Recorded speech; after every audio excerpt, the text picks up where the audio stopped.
have never been done before. We the people tell the government what to do. It doesn't tell us. We the people are the driver. The government is the car. And we decide where it should go and by what route to do. We the people are free.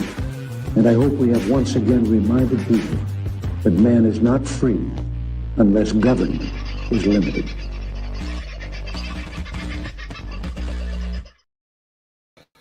Oh, there you go. Forgot to take your picture down. How are you, folks? God, who knew that I used to work in production and playing with television pictures was never really my thing. How are you going? Doing all right today? I'm sorry, I may look a tad disheveled. That is because between yesterday and today, I am disheveled. That'll be probably the easiest way to describe it. I have lifted more steel in the last 2 days. I have been wading through more long grass and corrugated iron and meeting some of our more inspirational natives. Inspirational when it comes to getting exercise, because you either stand very still or you run like buggery when you see some of them. But standing still is generally what I do. I haven't run away from one yet. We've come across, in fact, we found a carpet python that rivaled Skipper Pete's the other day. So that was a bit of fun.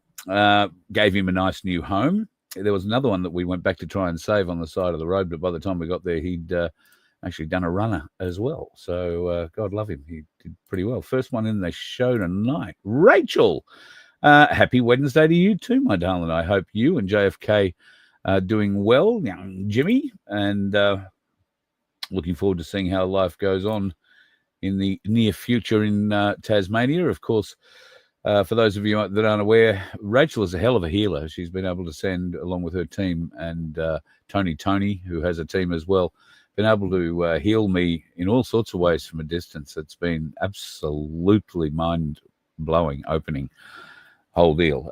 So can't thank her enough, but she also works with animals really well. Rachel, were you going to send me that picture you were talking about? The one that shows the little orbs and stuff? I'd be very keen to see that. We might be able to share that. And if you have sent it, I don't know, text me or something. I'll go and try and find it. Peter Grace, got your coin from the Perth Mint. Listen to you. Anybody would think you were happy and proud to have a coin, a 1 kilo coin at that, by the sound of it. And the Great Southern Land snakeskin jasper 1 kilo coin. What does that mean? Well, that means that. What a magnificent little presentation box it's in as well. Let's have a closer look. That is, and I'll get the script off there as well so we don't have to worry about that. Snakeskin jasper. That is the red that the Australia is made out of, I'm gathering.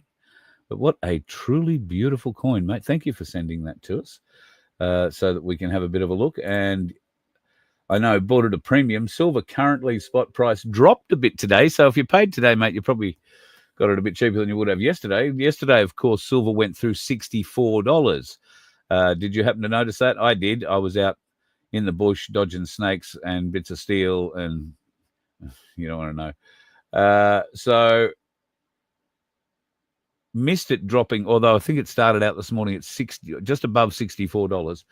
And throughout the day today, it's dropped nearly $1.50, or in fact, it's dropped over $1.50. It's back at $62.47. Now, it may drop a little further yet, and I can tell you, if it happens to drop back to $61 and you've got a few spare dollars, I would be going to go and buy a bit of silver if I had a few spare dollars, especially if it drops back below 61, because when it bounces back up again, it will bounce back very quickly past 64, I believe, and then come 65, 66. I mean, we've seen this cycle happening now for the last few weeks, and in fact, longer than the last few weeks. And if you've been tracking it as closely as Ainsley Bullion do, and you can see it on their graphs that they provide right on their front page, if you want to know minute by minute what the price is, the spot price for gold and silver, it'll show you every 15 seconds. so it updates that quickly.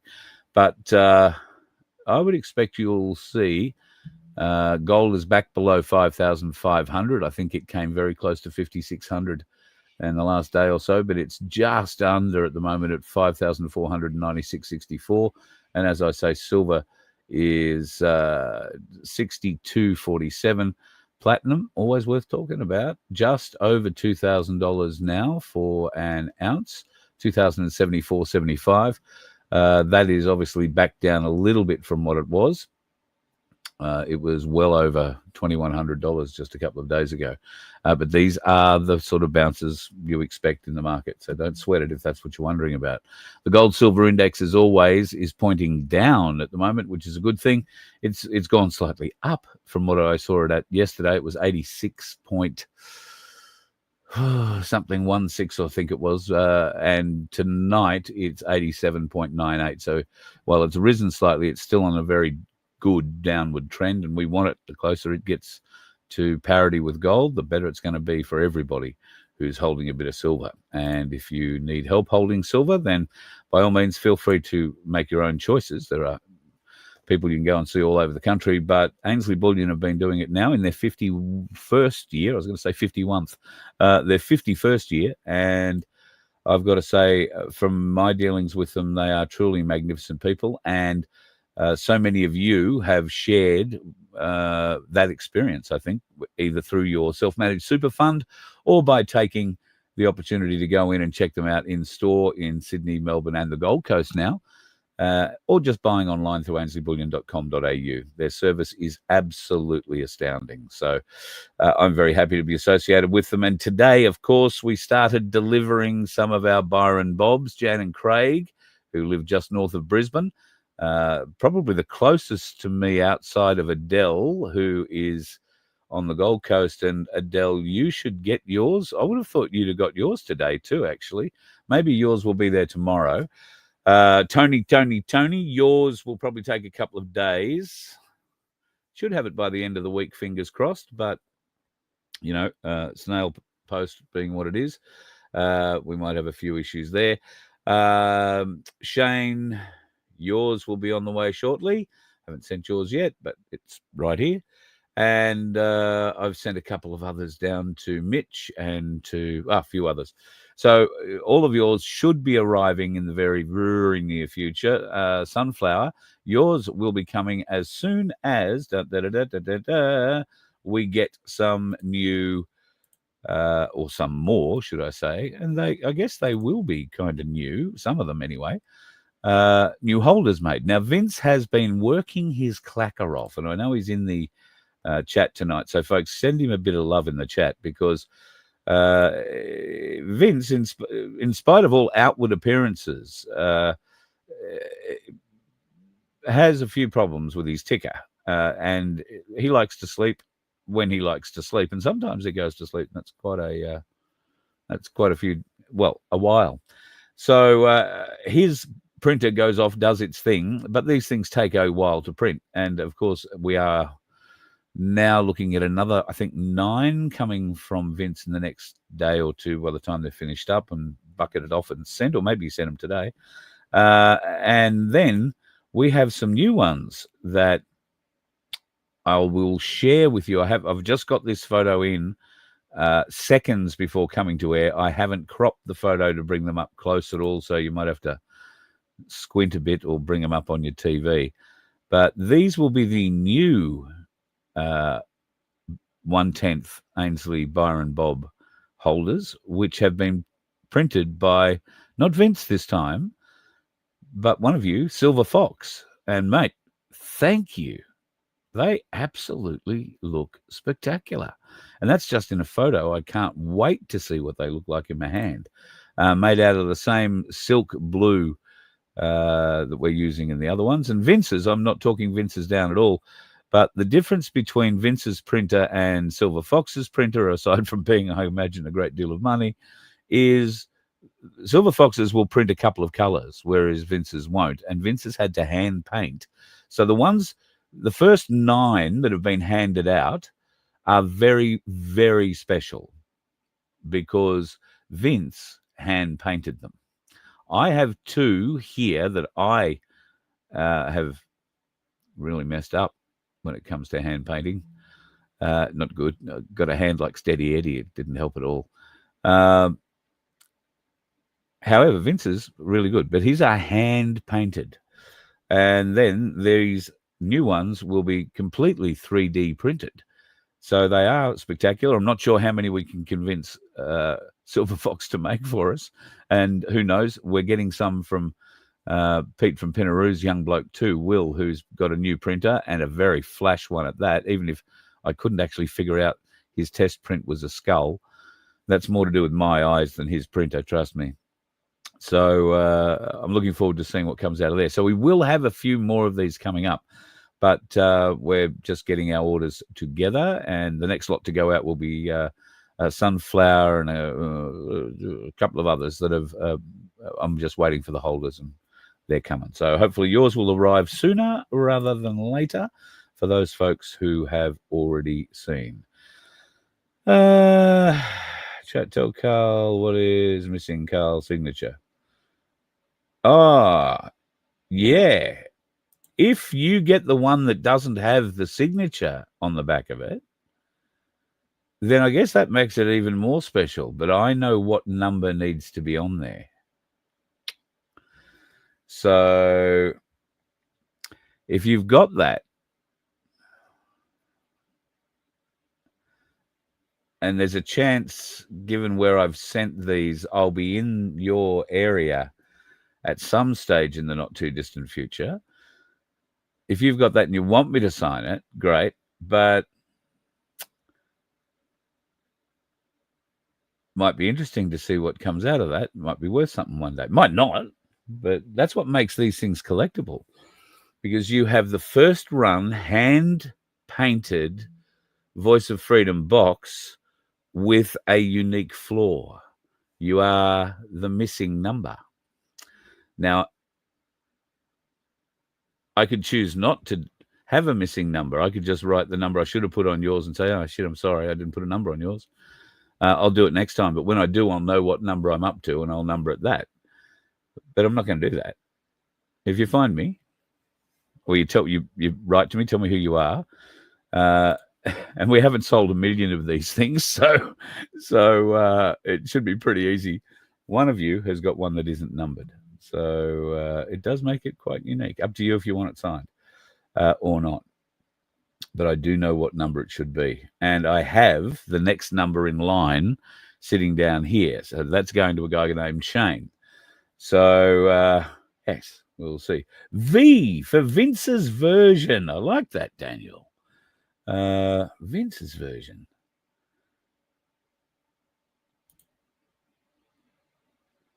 Pete. Gold leaf letters for a silver pack? Okay. Or are you going to put 1/10 gold coins in there for us to give away, Pete? Geez, you'd want a good garlic crop to do that, wouldn't you, brother? Sorry, I'm being facetious. And I do hope you have a good garlic crop. The smell from the garlic last year, just absolutely. Jason, I don't know what Bosie is in a spot of bother about, because I don't know, I haven't heard, seen, or anything of him for a long time. He made some noises to John Wilson recently. John Wilson was bragging in one of his videos that they went out for dinner, he and Ricardo and Rhiannon, and my immediate thought was, I wonder how many bottles of wine got drunk. But quite seriously, though, did it matter? No. Would Ricardo have turned up?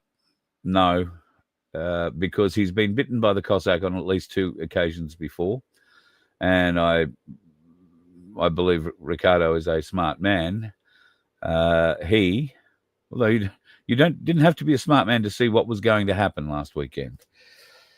And I wasn't going to talk about this again tonight, but there is something that sort of cross-references to it later. So I will.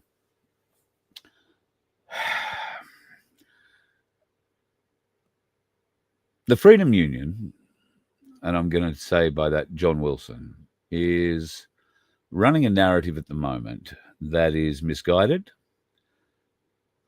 Not deliberately, I don't believe. John is just one of these people who'll fight for a member in the union. And right now he's fighting for the Aussie Cossack, who he believes has been besmirched by statements, I believe, that Mick Sims and Mary Jane Liddicoat made after the event in Sydney on Saturday about threats of murder. Now, Simeon and I discussed this when we talked last week. This was one of the reasons, in fact, the main reason that was brought up by Mary Jane as to why she refused to deal with the Aussie Cossack. And John Wilson, she just dismissed out of hand because of his stated plans and his previous examples of hijacking rallies. So the fact that he was backed by the Aussie Cossack didn't help him in any way. If he had have maybe gone to them by himself, then that may have been different. I don't know. I don't want to put words in Mary Jane or Mick's mouth. It wasn't my show, not my party. I just sat back and watched and ate the popcorn. Now, John is pushing a narrative in support of his union member, Simeon, pushing a defamation action and all that sort of stuff against those parties involved. And if they have, in fact, defamed him, then it's his right, everybody's right, to have that tested in court, I guess. There are potentially some extenuating circumstances in that it is a two-way street, and there have been a lot of things said in the lead up to this event by a lot of parties that could be also termed defamatory. So always got to be careful when you throw around those sorts of words and cases, because you want to have your facts right. As I said, Simeon and I discussed this very point, and we went through the timeline. What could it have been? Because the only detail I had about it was it happened 3 years ago. So Simeon was sort of putting things together, and there wasn't really anything So we've gone in his head. He started at 2022, which is federal election, a couple of rallies in Sydney, the last of which he got up and named at that time, unconvicted pedophile. I think he thought, no, he didn't, from memory. He knew that the guy hadn't been convicted. He'd just been charged and was going to go before the courts. But he named him in public on a PA system in a park in Sydney, and a couple of days later was promptly arrested and carted off to jail and did 9 months, I want to say. A little bit more. You may have sent him a postcard. So that was sort of April of 2022. So he couldn't have upset her anytime April 22 until he got out, whenever that was, in 2023. And I think he did the full term. He didn't do 9 months. I think he did close to 12. Got out, and there was nothing to do with Mary Jane then. So how would the two of them have come together? What would have put them in the same sphere of influence? Well, that's pretty obvious. A stage. So, thinking of the rallies that were happening in Sydney in 2022 and going forward, where Mary Jane was also involved, there would probably, and this is me thinking here, and I wasn't fast enough to think of this while we were talking, the Cossack and I, last week, but I've had time to reflect on all of this, obviously, and I believe that if the threat was made, it was made during or prior to a rally being held, a political rally, because the Cossack has been very involved behind the scenes in these rallies in Sydney, but they've always had politicians on them. That's because the politicians are always paying. And if somebody else comes in to set up a stage first and they're not got politicians on them, then that's where it creates a real problem for the likes of the Aussie Cossack. You've got to get the right narrative. You've got to own the stage. You've got to control the microphone, know who's going to speak. And that didn't happen, obviously, in the Sydney event. So what happened in 2022? A federal election. What happened during that federal election? Mary Jane Liddickett ran for the IMOP party, which is now the Heart Party. And she ran, I think, in the last election, as did Cass Smith. Heart Party is run by a wonderful man, man named Michael. He has a wonderful wife whose name is Barbara. You might know her last name better, O'Neill. And they are two of the most beautifully gifted people that we have on our side of, I'll loosely call it the movement. And she has been supporting them for quite some time. I think she's ran a number of campaigns for herself for IMAP in Canberra. Might have been two, and at least one Heart campaign. And she may well run again for them. So that is the time frame, I think. I'm not sure by any stretch of the imagination. I'm trying to help Cossack and John get an understanding of the timeline and where this might have come from. The only time I can think where the two of them would have come into some sort of brief meeting, and it would have been brief. The Cossack would have been running things. Mary Jane would have liked to be running things. She is a very, very good runner of things. And there may have been some conflict there that the Cossack just dismissed because, boys will be boys, talk rough. Now, what he said, if he said anything at all, I have no idea. But I'm just with the time frame, I'm just trying to help people get an idea that something was said and where that could have been said and when. It might not have been that point, but I'm trying to help you. Now, I know that I don't think Mary Jane has any interest in all in trying to beat this up or put more air into it or even react terribly much to what's being said by the Cossack, because John, and a couple of the people that were there last Saturday, supposedly representing the Freedom Union, they stand to lose a lot of face because of the lack of support for them. They are blaming the police for doing horrendous things, John, blocking us, not able to put up a stage, not able to do this, not able to do the other. Now, the police were following their Form 1 rules. It's my understanding that no stages were to be erected by either side inside the park.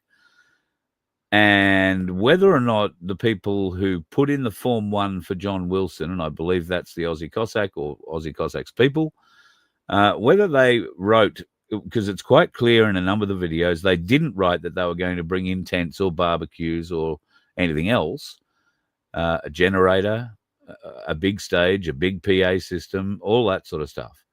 So I think the police, I'm saying here, have cottoned on to the fact, because there was a lot of noise about it in the week leading up from the Aussie Cossack, that he was behind the involvement with John Wilson. And the New South Wales Police Force, for whatever reason, have no great love of the Aussie Cossack. In fact, it wasn't, I know, because the Aussie Cossack was talking to the New South Wales Police about the Form 1 that they'd put in. So it was direct information from the Aussie Cossack himself that alerted the New South Wales Police Force to the fact that he was involved. And they don't like him very much. They know what he is capable of doing. They've been very surprised by him before, and they weren't going to let it happen again. So this time round, they thought like a communist unionist, an old pirate, and were ready for him, I believe, from midnight. From the moment the clock ticked midnight, there were police, senior police, in the park or around the park, very close to the park, waiting for a stage or barbecues or something to turn up and just miraculously appear before anybody from the Mary Jane Litigate Mike Sims Unite Australia people came along to deal with their stage. Sneak in ahead of them, pinch the prime spot. That was the prime motivation about the stage. Now, John wants to moan that the police stole the stage. Well, the police didn't steal the stage. There was no permission for the stage to be put where they wanted to put the stage. So the police might have thought, well, we can't leave the scaffolding on the road. We better tell the Sydney Council that we suspect there's going to be a lot of scaffolding dumped on a footpath at, bullshit o'clock. And you might want to have a truck nearby and some workers to pick it all up and take it off to the yard so whoever dropped it can come and pick it up. And I believe that's exactly what happened. It might have taken a couple of hours, but Sydney City Council turned up with a truck, picked it all up, pissed off somewhere with it. And I don't know if John or Cossack or anybody else has paid to get it back yet, because there will be a fee. I have absolutely no doubt. In fact, two of the Cossack's trucks, his big billboard trucks that he has running around Sydney, that he threatened to put Mary Jane's face all over. He may well have done that by now. I don't know. They might be driving around Sydney with, big red letters on it. I don't know. But those two trucks have been given parking fines in Sydney, which are significant, particularly for heavy vehicles or big vehicles. And I want to say they're over $700 fines because they were parked up waiting to go and help erect the stage that was stolen by the council. This might be leading you to understand why John could only say What this. a clustered fuck this is, ladies and gentlemen. Because it was. And that's because the Sydney police don't like the Aussie Cossack. I don't know that they know much at all about John Wilson or the Freedom Union or why they would have a bent against him particularly, but they've had plenty of reason to not like the Aussie Cossack.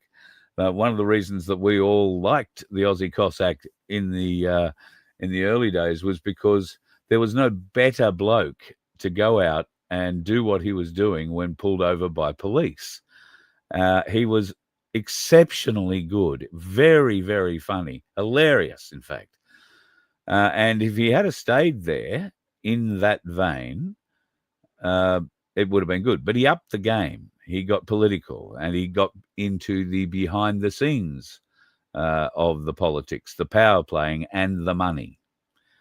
And with that comes, a bit of a boost to how good you feel about yourself. And sometimes when you feel really good about yourself, you say stupid things when you're yelling down the phone to somebody you've never spoken to before, male or female. And I know from personal experience, there is a lot of yelling that goes on down the phone. Now, I also know, unless that yelling is actually directed at you, then the yelling is more a venting process because he's, staggered that the stupidity that's being exercised, or he would be doing something different or whatever. But if that anger is actually directed at you for whatever reason, then yes, it can be very intimidating if you're, not ready for it, if you're not ready for that kind of thing. So Mary Jane, for whatever reason, or Mick, I don't know who this threat went to, right? I don't know if the threat was against Mary Jane or if the threat was against Michael Smith. I've heard Michael Smith against Mick Sims. I've heard both. I've also heard Mick say it was against Mary Jane, and I'm pretty confident I've heard Mary Jane say it was against Mary Jane. So let's say it was against Mary Jane. Anyway, the place to start thinking about, I believe, is the 2022 election and some IMOP involvement on a stage maybe or an event somewhere in or around that election time. What was said in that time, I do not know, whether there were threats or however you would prove those sorts of things. But anybody who has had dealings with the Cossack will know that he can be very direct and very abrupt. And some people find that very confronting. Other people, for whatever reason, accept it or believe a lot of that rhetoric. And when they throw their all into it, sometimes it doesn't sort of work out the way What a clustered fuck this is, ladies. Yep. So John's been caught up in that. He's losing face, but he's only got, I mean, he's worked through so many friends in this freedom movement. And I can tell you, having spent hours and hours with John on his boat in my backyard at the time and in cars with him as we drove all over the place, in planes, I can tell you that John's love of Simeon is more based on their shared beliefs of how unions can be used, propaganda, manipulation, and all that sort of, dare I say, communist stuff can be used in battles for people's hearts, minds, and money, particularly. So I hope that helps them calm down a little bit, these threats of, defamation, yada, yada, yada. If they look, they're going to have to prove it. That's the thing. If you make a statement, you have to prove it. You have to prove that it happened. So we shall see how it works. Silver Fox, I don't know whether or not you've heard me sing your praises, but let me sing them just one more time very briefly. Thank you. What a bloody magnificent job you've done there. I mean, I haven't even cropped the photo up. I can't imagine how good they're going to look in person. So thank you, mate. Really, really appreciate what you've done. And looking forward to seeing one in my hands.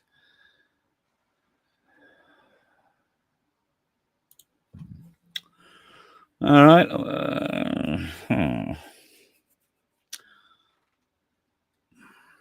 I have a video that I can't play you on this channel.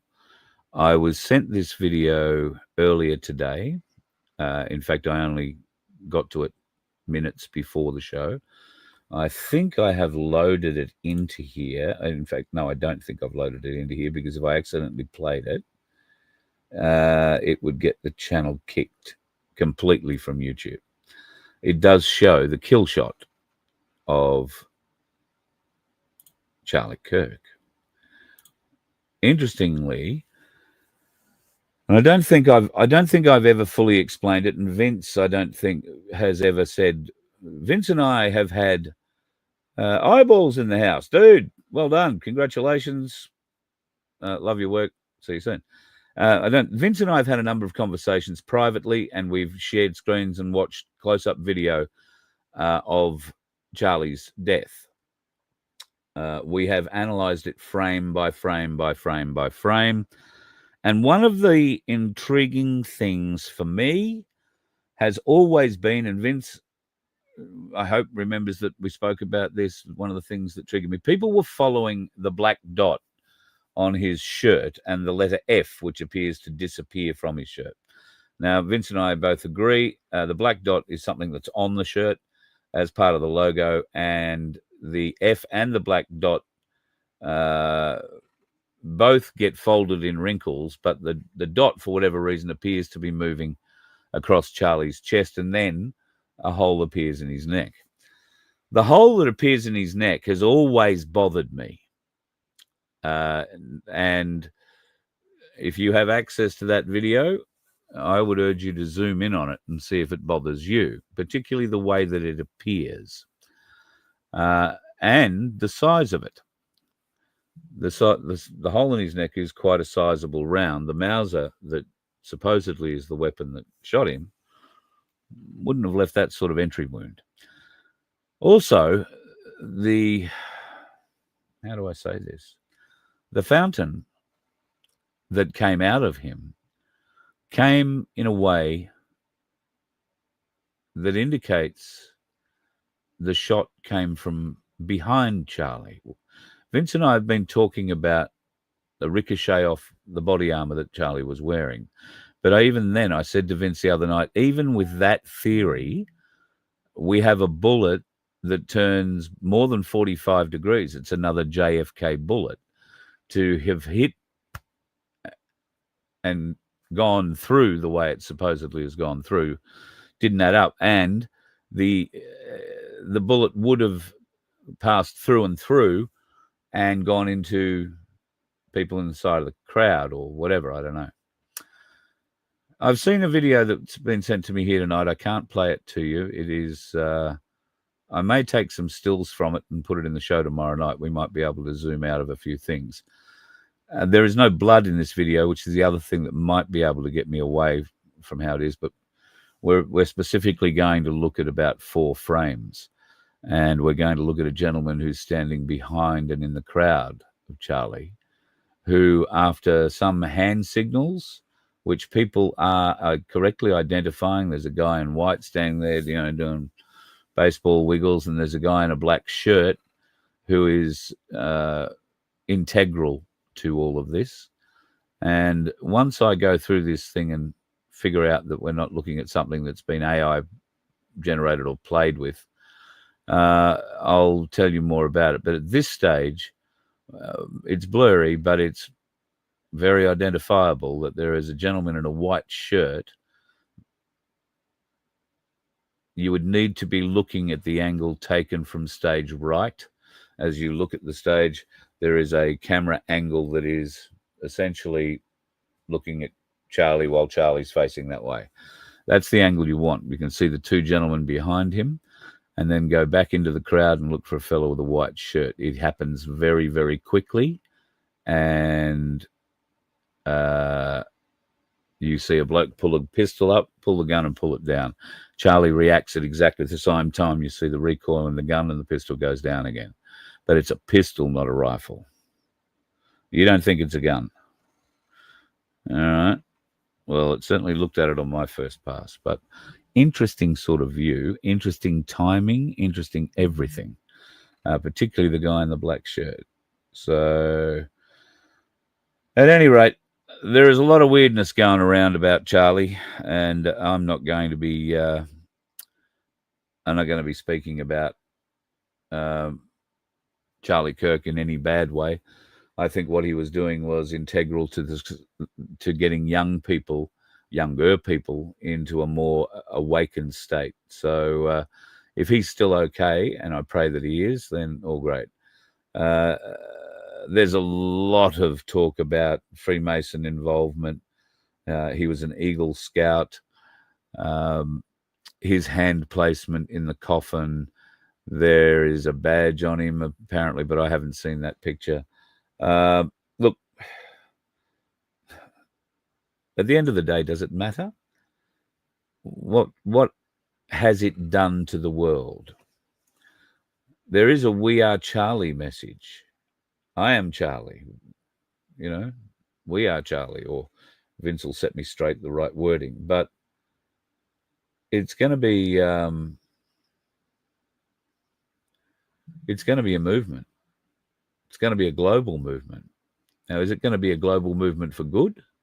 I sincerely hope so. I was talking to somebody about this yesterday. We put somebody up like Charlie. It might have been Vince. No, I don't know. But maybe we find somebody like Charlie. We put them up and get to ask the same questions. This is the kind of show that we can put together. And I said, I know who it was, but I won't tell you. It's easy to say, let's get somebody else to do the same thing Charlie has done, but it won't work. It will never be as successful. It will never, either financially, if that was your first goal, but more particularly, it will never be as successful as what Charlie did to touch the youth of America and further around the world. And there's reasons for that we don't need to go into. However, if you find a new twist and a way to present that, then great. But it's also how you present it. One of the things with Charlie was that he was able to present extremely confidently. if he got asked a question in an open mic format like he had at the universities, then he was able to instantly pick that answer. And if he required more information, he was able to identify what information he required, instantly formulate a question instantly, and fire it back at the questioner and say, well, can you tell me this, this, and this? And right, let's have this discussion. The other very powerful thing about Charlie was that he stated on numerous occasions, and he is so very right. I don't know if he's responsible for the quote or somebody else is, but if it's not anybody else's quote, it has to be attributed to Charlie Kirk, that when you stop communicating, you start fighting. When you stop talking, the kinetics begin. And he's 100% right. He had a brilliant ability not to become offended by anything that the leftist morons and tards and trans whatevers had to say to him. And he was able to come back at them with soft, reasoned argument that left them, probably not unsurprisingly, confused about who they were and what they were doing there. Some confronted that absolute brick wall of reality versus programming and have conniptions, spin out, go back to their programming, because that's the same thing. When they have a conniption, you are programmed to go back to the beginning and start again. And that's what you see happen with those people that Charlie locks up in those sorts of moments when he's having those Q&As. That is an immense talent. Not everybody has that ability to be that quick thinking, to be able to have not just access to the right words, the right answers, or the right questions at the right time, but to also be able to pull out the depth of knowledge below that to reinforce his points is unparalleled, as far as I'm concerned, with anybody working on any kind of platform anywhere in the world.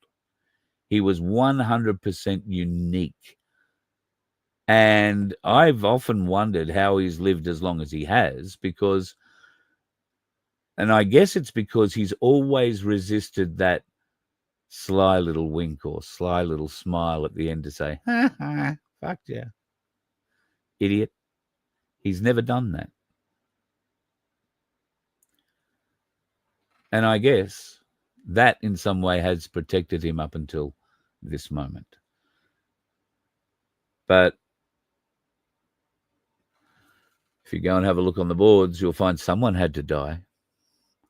A world shifting moment. Charlie dies. Australia has a minor, and I'll call it a minor protest, that exposes those that need to be exposed. Tricky just exposed himself. You know what I mean. We'll get to that. And then London, the UK came to London. Well, a very large percentage of them, 3 million people that the BBC reported as 100,000, I think. So they must have had ABC reporters going over there and subbing, because they've been real good at counting numbers here in Australia at the protests, you might remember, at Parliament House. So we had 10,000, not a million. So anyway, they upped it a bit. They said 100,000 protesters. Those helicopter shots are telling. Millions of people rolled out. And the sentiment was strong, really, really strong. Look at what's happening with Tommy in the UK, 100%. Now, I didn't see any Nazis. I didn't see any nationalists, even though the message that Tommy is pushing is a nationalist message in many cases. One of the things I was most surprised to see was the fact that Avi was over there, and he and Rukshan were asking for people to pay for them to get home. Oh, no, Avi had arrived in Israel. So he's left England and now has arrived in Israel. However, he's probably just gone to tell on people, I would say. and it's not welcome. England for the English, Britain for the British. Out with the Zion! Out with the Zion! Seems Avi's notoriety has preceded him. And there was a lot more of that pushback against Avi as he roamed through the crowds. Hat off to him. He stuck with it. But now he's headed to Israel and gets off the plane, and he's had a bit of a problem and requires money. I've got to say, he is the only Jewish boy I've ever known who is so open about wanting to take your money and happy to ask for it. He only asks for help funding your airline tickets when he's wherever he needs to be. Ezra Levant funds Rebel News, and they get some pretty good funding. So I'm just wondering, he has a large community that follows him, the Zionist community. They're going to fund him. They fund him very well. Took him one day to get a $10,000 camera and audio rig. So, he does pretty well.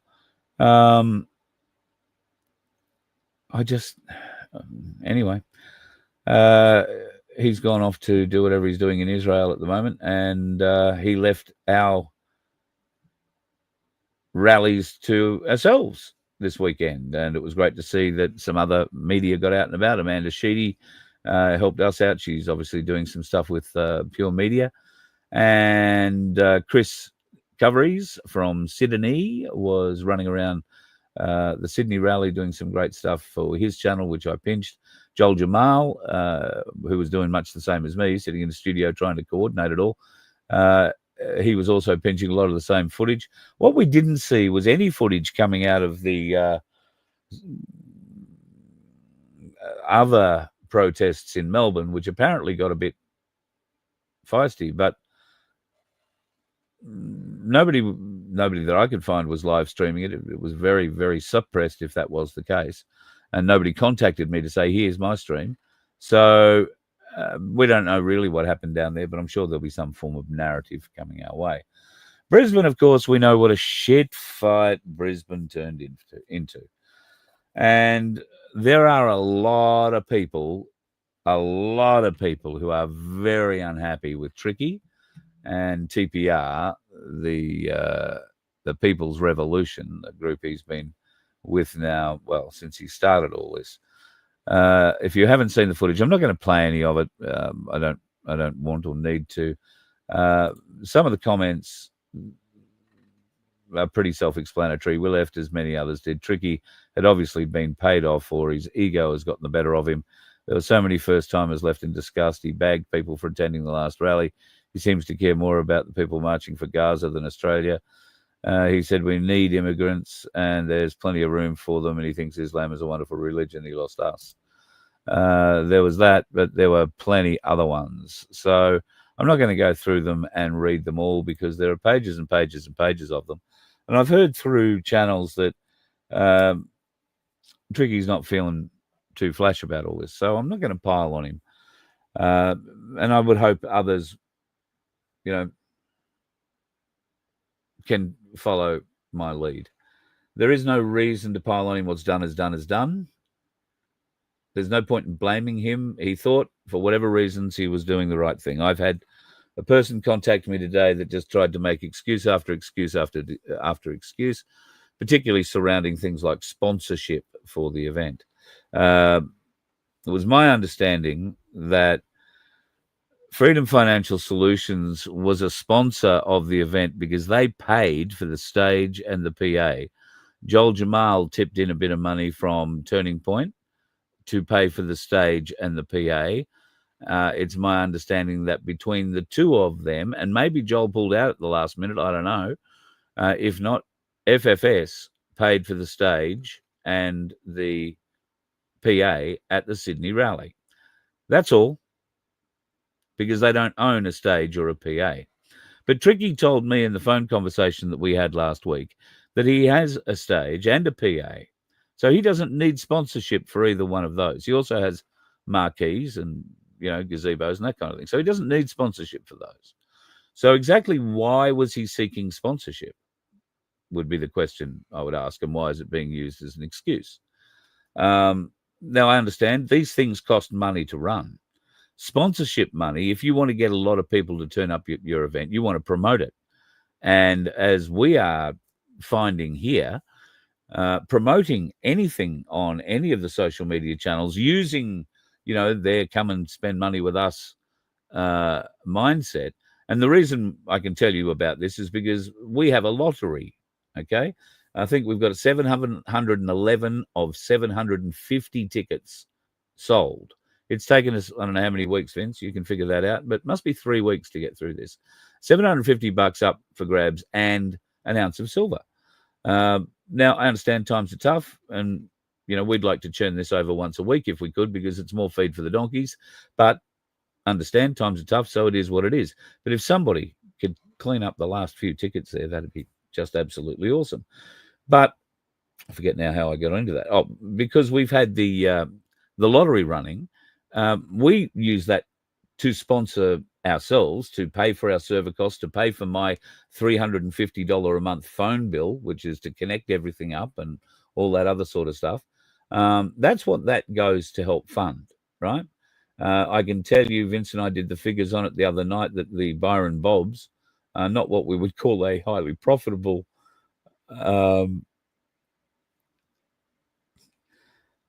that's the understatement. I think they're not costing us not costing us to sell, but that's more because of the generosity of some of you who've thrown in a bit of a donation when you've ordered it, more than anything else. So that's not necessarily our fault. We didn't expect the price of silver to do what it did when it did, and we had to pay for them when we did. So it's done. If I'd have paid for them today, it would have been a bit less. But look, it is what it is. Swings and roundabouts, and everybody will be happy. The price of them is only going up. I forget now where I started all this, so I'll move on. Or should I go to the chat where Vince reminds me of what I was talking about? Chat finished? I don't know. Yeah, Crunch, there is a reason.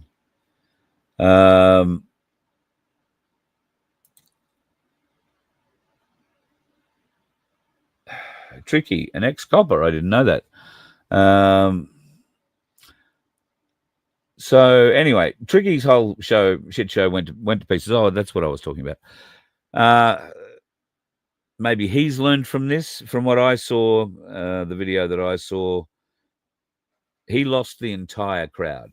There is a narrative being spun that there were black shirts in there were NSN in there, and they were the ones yelling out. No. Yes, there were black shirts in there. Yes, there were NSN in there. And I think they were just as amused as many people, or bemused might be the word, to see the general public abusing Tricky so openly, telling him to get off in various different and very direct terms, telling him to stop pushing what he was pushing because it wasn't what the whole day was about.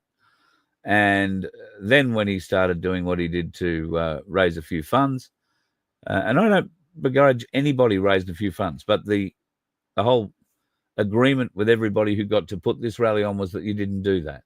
And he agreed to that and then blatantly went the other way. In the name of sponsorship, needed money to put stuff on. Oh, that's what I was talking about, ads.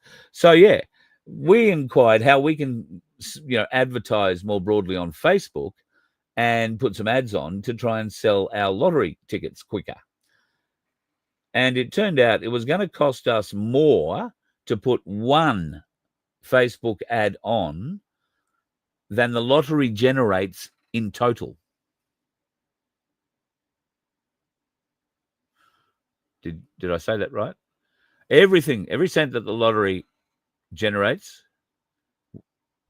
we'd have to add money to get one ad on Facebook.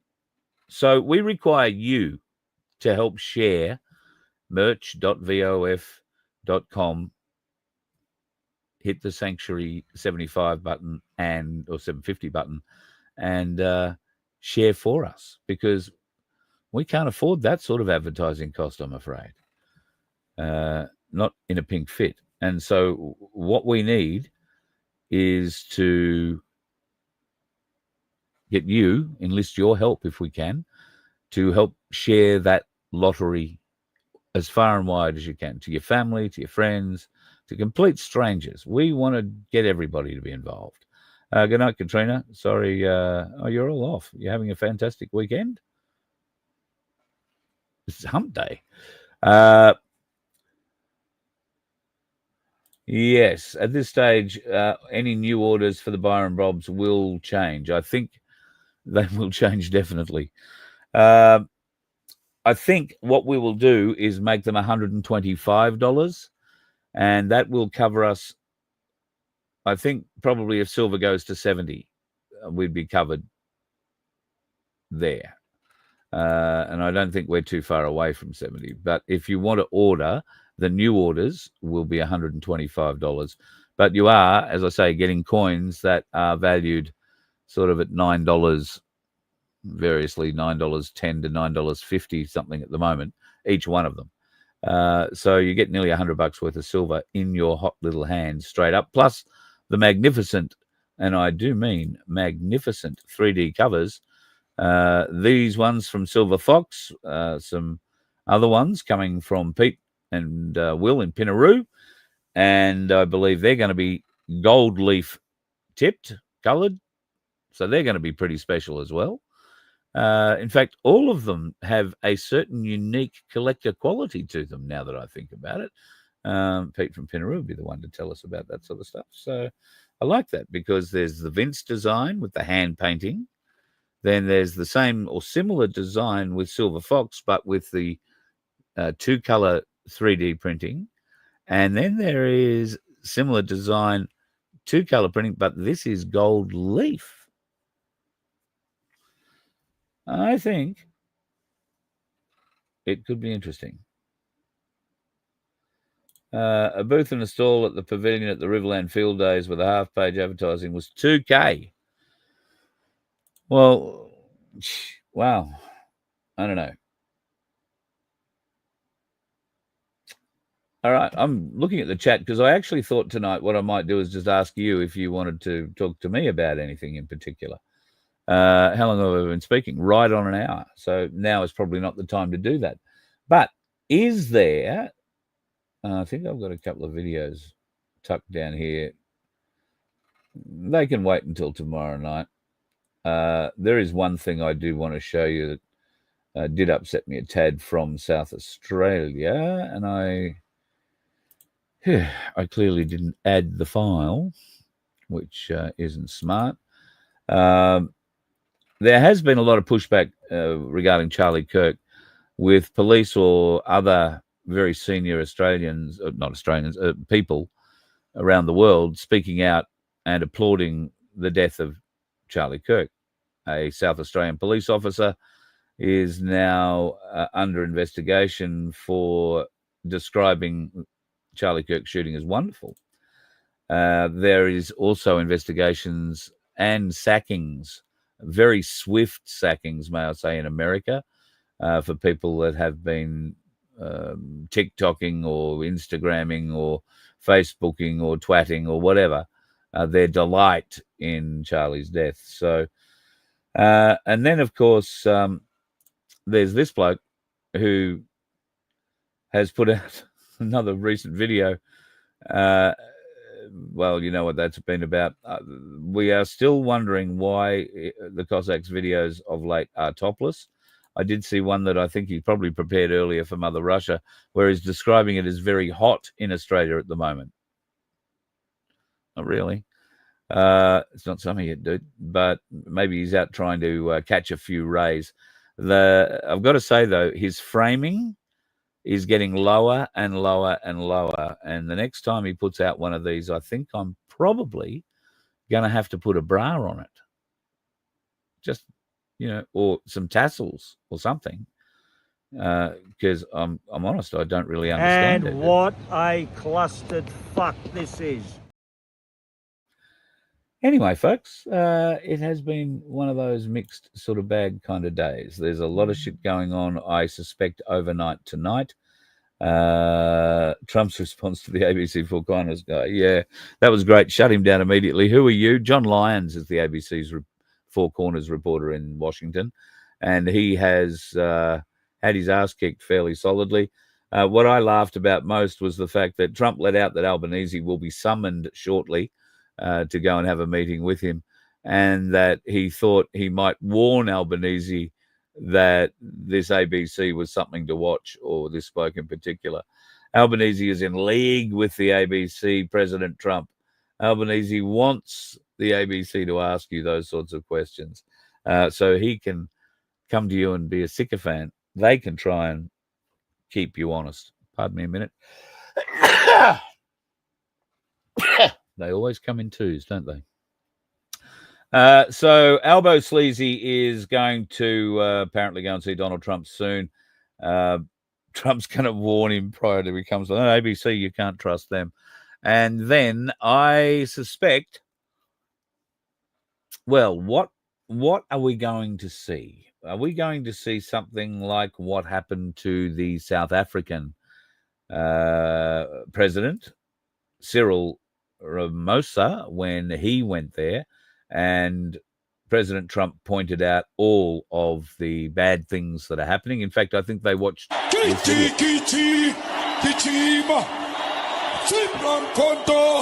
Alliance shoot to kill Hamas. Kill the poor. Good to kill. The farmer. Kill the poor. The farmer. Kill the poor, the farmer.